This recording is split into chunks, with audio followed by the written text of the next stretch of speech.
Welcome back. You may be looking ahead to 2023, but as we prepare to ring in the new year, it's also a time to reflect on the year that was. CTV's Ben Miljure took to the streets to ask people about the biggest news stories of 2022, and this is what they had to say. The days in the final week of the year get kind of blurred, so it's usually something from one of the other 51 weeks that stands out.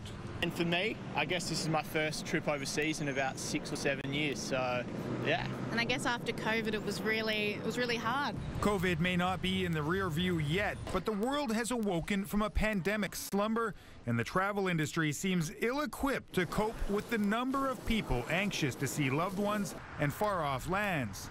Thanks to passport delays, staffing shortages at airport screening, and winter weather bombs, anyone on the move this year has likely spent an inordinate amount of time standing in a line like this.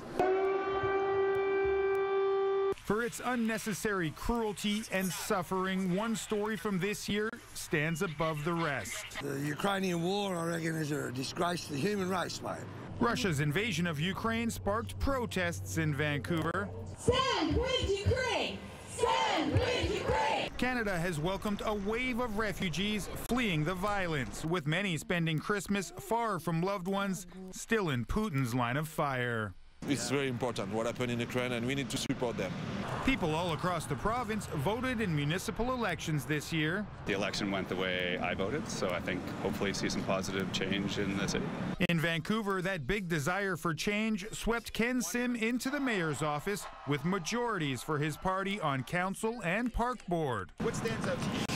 Oh, I'm going to go with the World Cup. Under a cloud of controversy surrounding alleged corruption and human rights violations, Qatar hosted the first Men's World Cup to feature Canada in 36 years. I was cheering for Canada, and they at least scored their first goal. That goal against Croatia came off the head of former Vancouver Whitecap Alphonso Davies. In 2023, preparations begin in earnest for the next World Cup, happening here at home.